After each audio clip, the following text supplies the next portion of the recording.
Olá, amigos. Sejam todos muito bem-vindos ao nosso estudo das obras de André Luiz. Estamos estudando o livro Entre a Terra e o Céu, né, da psicografia de Chico Xavier. E estamos aqui no capítulo 32. Vamos falar hoje da sua segunda parte. Tudo bem, Thelma? Tudo bem, Márcia? E aí, animados para nos emocionarmos, né? Com esse capítulo 32, a parte 2 hoje. E vamos lembrar o que nós vimos lá na parte primeira, né? Na primeira parte, onde estamos lá assistindo, sentindo, né? O atendimento do Mário Silva, aquela criança, onde ele sai do hospital, né? Pega um ônibus, vai até a casa do Amaro, chega lá, ele se sente muito surpreso por estar ali logo na casa do seu maior inimigo, quer dizer, ele tem o Amaro como um grande inimigo, embora o Amaro não veja assim. E ele se depara ali, né, e faz um monte de questionamento, e o que salva as suas ações dele não fazer o que ele gostaria de fazer, né? Ou seja, se vingar da mulher que ele amou, do amigo, o inimigo que ele tem, enfim, é o culto que ele participou lá na casa de Antonina. Então, ele relembra as frases ditas por ela, as explicações dadas da leitura do Evangelho sobre o perdão, e isso impede, graças a Deus, né, o Mário Silva de cometer, talvez, né, algum delito ali diante da sua própria consciência. Então, a gente está acompanhando isso e a gente viu no último capítulo que, em poucas horas, o Júlio retorna ao mundo espiritual, né? E a gente agora vai... né? a gente vai ver essa parte mais dolorosa, né, onde a Odila já está sabendo desse retorno dele, e a Zumira está sofrendo ali junto do Amaro, né, o pai do Júlio, esse agravamento, né, da doença, do croup que ele está tendo ali, tudo isso em consequência do que foi feito na última encarnação por ele mesmo, né, onde ele buscou o suicídio, envenenamento, tudo isso, trazendo consequências ali. Mas agora o que fica é essa dor, né, a dor da separação, a dor de ver um filho tão carente, Pequeno, né, tão necessitado. E vamos lá, então. Márcia vai ler para nós a segunda parte e a gente vai acompanhar aqui. Vamos lá? Vamos lá. Então, como aqui a Thelma estava lembrando, a Odila pergunta, no último slide que nós vimos, pergunta a Clarence se ele vai se recuperar. O Clarence, Odila, não se iluda, ele vai desencarnar em poucas horas em função daquelas questões que ele tem, né, que já veio com essa programação de estar aqui para, né, de reconstrução do perispírito dele em função das marcas deixadas pelo suicídio, né? Então, a interlocutora, que é a Odila, recompôs a expressão fisionômica, denunciando humildade e disciplina. Porque Clarence fala para ela, Odila, vamos cuidar dele agora, isso é o mais urgente. Essas questões de esclarecimento a gente deixa para depois. E o enfermeiro fitava o pequeno Mário Silva, né? Qual se estivesse a hipnotizá-lo para a morte, observando-lhes as contrações faciais. Os genitores fixavam igualmente a criança em tremenda expectativa. Em dado instante, Júlia estremeceu, empalidecendo. Descontrolara-se-lhe o coração.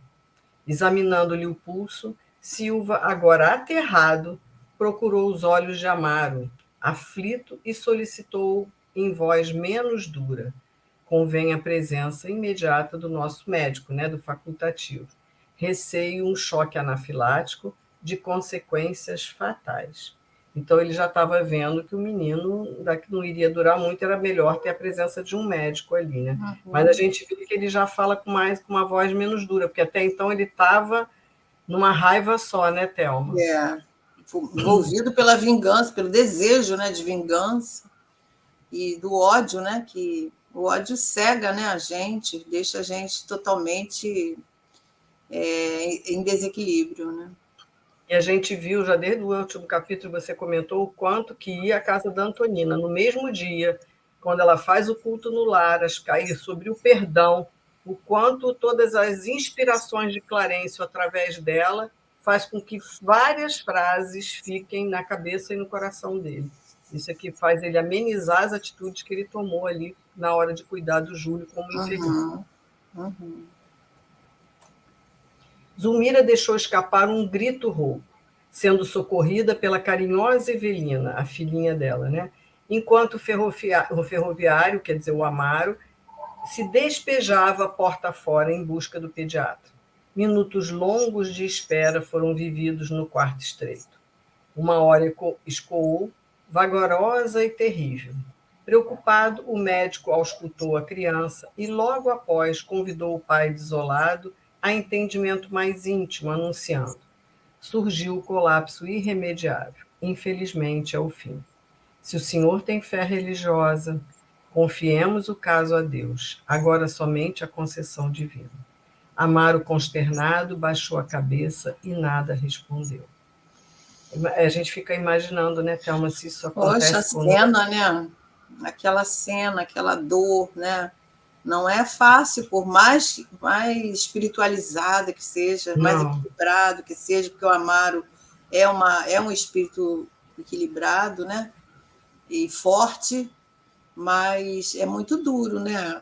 A questão da separação, né? O filho é um pedaço de nós, né? Sabemos assim, que é filho de Deus, mas a gente tem essa ligação, né? E lembrando que ele está perdendo o segundo filho, né? Quer dizer, é o mesmo espírito, mas ele perdeu o próprio Júlio há uns 8 anos de idade e agora está perdendo de novo na o Júlio, mesma existência, né? Ele, na mesma existência, ele passa pelo padecimento, né, da desencarnação de dois filhos seus, né? dessa dor. Da separação, 2 vezes. Que não deve ser fácil essa ordem invertida das coisas, né? Não. Dos filhos irem primeiro que os pais. Isso não deve ser fácil de viver. Não, nem um pouco. Não é fácil. E ele está sendo muito, assim, resignado, né? A gente Com vê muita que fé e muita confiança, né? E lembrando, né? Agora me passou aqui na mente que ele se propôs, quando ele chega ao mundo espiritual, vocês devem lembrar, num desses capítulos aí para trás, que ele se depara, né, com Júlio e a Zulmira, a própria Zulmira, né? No mundo espiritual, e ele se propõe, né, a ajudá-los. E olha aí, né? A colaboração dele, né? Por isso essa resignação dele, embora ele em vigília não tenha noção, né? Exatamente. Então o pediatra trocou ideias, né, com o enfermeiro Mário Silva, que se fizera muito pálido e deu-lhe instruções, recomendando-lhe, ao despedir-se, permanecesse com o pequenino por mais algumas horas. Um sedativo foi administrado na Zulmira, né, para que ela pudesse se acalmar e repousar um pouco. Júlio, em coma, respirava dificilmente. Enquanto isso, a noite avançava. A madrugada, agora lavada pelo vento leve, permitia ver o céu povoado de cintilantes constelações. Reparando que a mulher e a filha descansavam, Amaro encaminhou-se para a janela próxima, como quem procurava consolo no seio agasalhante da noite, e começou a chorar em silêncio. Ao lado da criancinha agonizante, o enfermeiro observava-lhe a atitude sofredora e humilde, reconhecendo-se tocado no imo da alma, quer dizer, no fundo da alma, aquela cena ali de ver uma criança de 1 ano e pouco ali desencarnando, de ver um pai e uma mãe naquele desespero, isso vai como se dá uma sacudida e ele dá uma despertada, né, Thelma? Agora ele está sendo tocado nos seus sentimentos, né? Começa o ódio, talvez, a se aplacar um pouco e dar lugar, né, a esse sentimento, a ele penetrar no sofrimento dessa família, né? Que não estava ali há muitas horas, há muitos dias desde que o Júlio nasceu, ele tem o sofrimento, né? E essas últimas Exatamente. semanas realmente foram muito difíceis, né? E ele começa a não se colocar no lugar deles, mas pelo menos começa a sentir como deve ter sido triste, como deve estar sendo doloroso, né?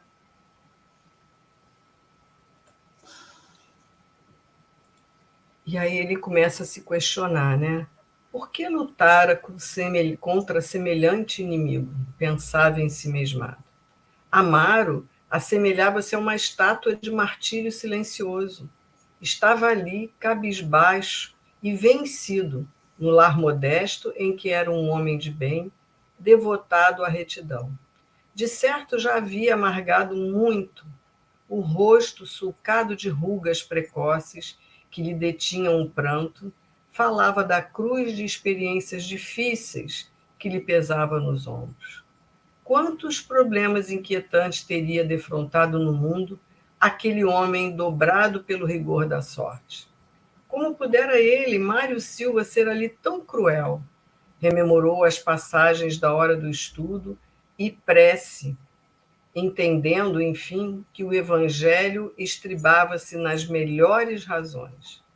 Mas valia conciliar-se depressa com o adversário que enterrara um espinho de remorso no próprio peito. E ele notava triste que o remorso, como lâmina acerada, lhe retalhava o coração. Então ele está caindo em si, não é, Thelma? Dos seus pensamentos, de tudo que ele fez ali naquele momento. A consciência está voltando. É, tá se revendo, né, nesse quadro tão triste que diante da dor, né, e se colocando ali como agora vem a culpa, né, que ele se aproxima, né, porque ele não sabe que ele causou nada, né, será que ele pensa lá no seu íntimo que ele foi o causador de algum sofrimento a mais ali, né? Talvez possa pensar, ele não tem noção do que o pensamento poderia ter feito se não fossem os espíritos ali, né, dando aquele assessoramento ali de magnético, né? Exatamente. Se ele soubesse disso, ele estaria sofrendo muito mais, né? Uhum. Então vem aí agora a dor do remorso, né? Dele ver por que ele está sentindo tudo isso? Por que esse sentimento tão cruel, né? Por que essas atitudes diante daquele pai ali tão compenetrado, tão sofrido, e ele ainda quer piorar a situação, né? Pois Que é, e aí ele conflito, fala, que né, dor.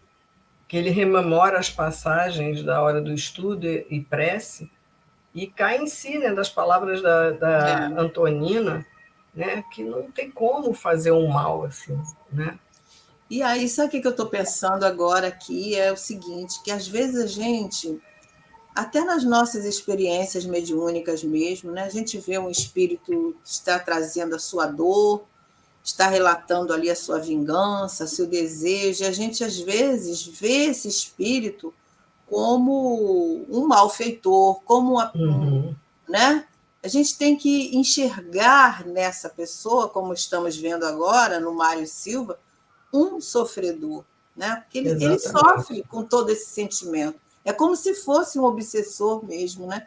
Que está levando a sua dor de maneiras diferentes aí, mas ele também está em conflito, ele também está em sofrimento, né? Que noites, que dias terríveis deve ter essa alma diante de todo esse ódio que ele carrega, de todo esse desejo de vingança, essa inquietação, né, dentro dele. E o que a gente aprende, Thelma, em função de nós continuarmos a reencarnando aqui nesse planeta, é que ninguém é inocente, né? A É, gente passa por certas questões, certos desafios, que não tem ninguém inocente. Se a gente está não. passando por aquilo, com certeza pode ser consequência de algo que nós ajudamos a chegar ali. Então, não tem, aliás, não tem vítimas, né? Não Uhum. existem vítimas. A gente gosta de se colocar como vítima, né? Mas ontem que nós tivemos, qual a participação que tivemos em determinada situação para hoje nós estarmos, né, revivendo determinada consequência daquilo. Então, é isso, é por aí mesmo, né? Então, a gente tem que estar muito atento a essas questões, daí a resignação, né? Isso aí. Bom, a Mari e a esposa, indiscutivelmente, poderiam ter manifestado desconfiança ao revê-lo. Não é lógico, uma pessoa que tem ódio da gente, né, recusando-lhe o concurso. Mas, entretanto, eles acolheram-no, né, fraternalmente, de Aceitaram, né, o braços abertos. dele. Não é? Porque ele já tinha sido áspero com eles de outra oportunidade. Então, se o haviam ferido no outro tempo, não se achavam agora sobre o guante de terrível flagelação? Rendia graças a Deus por não haver injetado substâncias tóxicas no doentinho, agora moribundo. Mas não teria acaso concorrido para abreviar-lhe a morte? Está vendo o pensamento dele?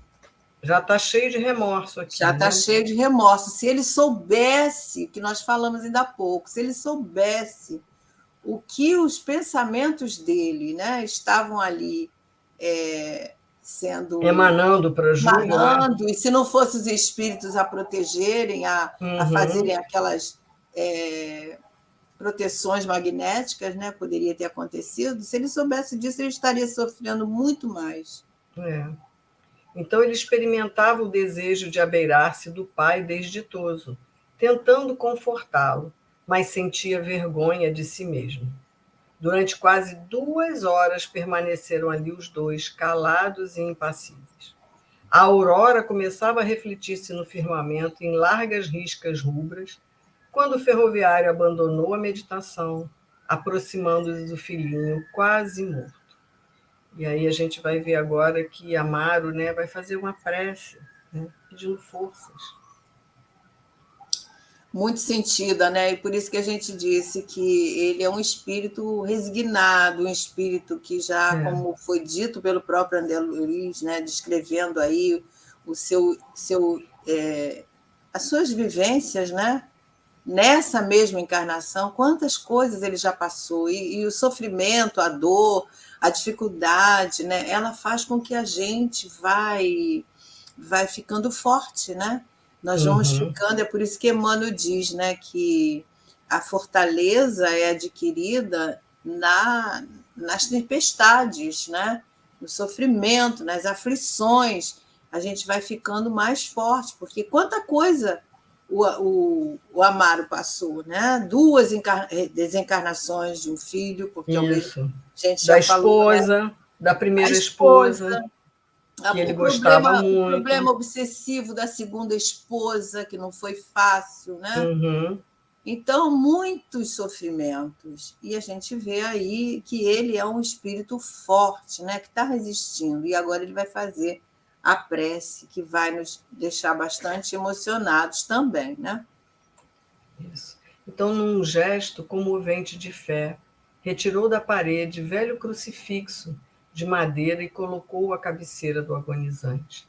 Em seguida, sentou-se no leito e acomodou o menino ao colo com especial ternura.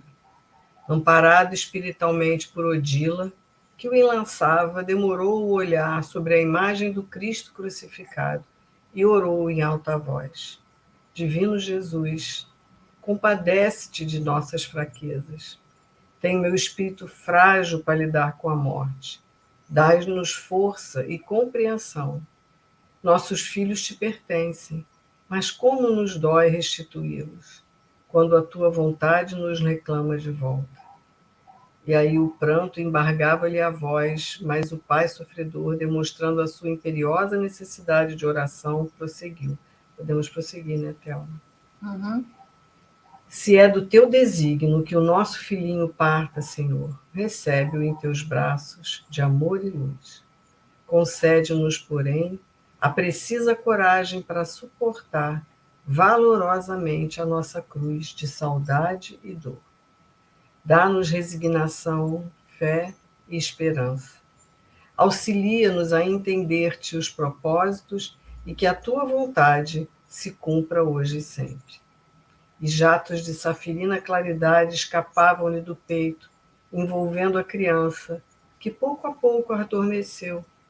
Júlio afastou-se do corpo de carne, abrigando-se nos braços de Odila, à maneira de um órfão que busca tépido ninho de carícias. Então, aqui ele faz essa prece que ajuda na desencarnação do Júlio a desprender, a fazer com que o menino parasse ele fisicamente de sofrer, adormece e desencarna. Né? Nos braços da mãe, recebido né? Da mãe Odila, né? Da mãe na outra encarnação. Quer dizer, na outra experiência dele, né? Exatamente. Então é Então, tão linda essa cena, mas é uma cena que me uma emociona muito. cena muito emocionante, né? E essas palavras de Amaro, né? Que é uma prece que nos serve de consolo, né? Diante dessa dor, porque a gente sabe que nossos filhos são espíritos e são filhos de Deus, mas não é fácil nós nos desprendermos deles, né? Porque a gente vê que o próprio estudo nos traz essa consciência desse vínculo que traz, né, para nossas vidas um filho. Cria vínculos, Exatamente. né? Cria ligações, no caso aqui do passado, que já várias, né, experiências, e a própria a própria paternidade, maternidade nos traça esses vínculos, né? Então agora o Júlio vai estar sendo recebido, né, pela Odila. Isso. A maneira de um órfão, né? É isso. Então, tocado nas fibras mais recônditas do ser e percebendo que a morte ali estendera as suas grandes asas, Silva experimentou violenta comoção Nossa. a constranger-lhe a alma. Convulsivo choro agitou-lhe o peito, enquanto uma voz inarticulada que parecia nascer nos recessos dele mesmo gritava-lhe na consciência: assassino, assassino. Desorientado e inseguro, o moço correu para a via pública, achando-se atormentado no seio da sombra fria, soluçando. Quer dizer, não precisa de obsessor, não precisa de nada. A Coitado, própria consciência a dele consciência. ficou ali achando que ele tinha contribuído para a desencarnação do Júlio. Que ele tem consciência dos seus pensamentos, né? Ele sabe que ele desejou. Então, às vezes, a gente não faz, não executa determinada ação, mas deseja. Olha só, a gravidade é quase a mesma, né? A Exatamente. intenção, porque nós somos observados nas nossas intenções, né? E o maior juiz é a nossa consciência. Precisa de Exatamente. ninguém acusar, né? Nós sabemos. E é isso. E assim Então, nós chegamos ao fim, né? Júlio sendo acolhido pela Odila, está no plano espiritual. Agora, no próximo capítulo, a gente vai começar a ver umas outras questões sobre isso. E vamos lá, né? Já estamos aí na mais da metade do nosso livro e vamos indo para esse desfecho dessa história que nos faz refletir bastante. muito. Então, que a gente possa aprender, que a gente possa refletir dessas lições, quando a gente passa por dificuldades, quantas pessoas. Graças a Deus, eu não passei por essa experiência, mas quantas pessoas sofrem pela desencarnação de um ente querido tão próximo como é um filho, que a gente não tem noção desse sofrimento. Mas a gente tem que, dessa dor, né? A gente tem que ter essa fé, porque só a fé vai nos sustentar, né? Sabendo que a vida continua, que nós só morre o corpo de carne, mas a nossa vida como espírito continua e que a gente possa, então, ter a Ter noção que forças, é né? ter forças para saber que é um momento de separação, mas que logo nós vamos estar juntos novamente. E nesse momento a gente lembrar, como Amaro, né, da prece, que a prece nos fortalece, a prece nos dá elementos de conforto. E só Deus nessa hora, só os amigos espirituais, só o nosso anjo guardião, que pode nos dar essa sustentação, né? Esse suporte Exatamente. que a gente É precisa isso. nessa hora de fragilidade, né? De sentimento, de nossa, muita dor. Então, esse capítulo, para mim, foi um dos mais emocionantes, né? por causa dessa prece do Amaro.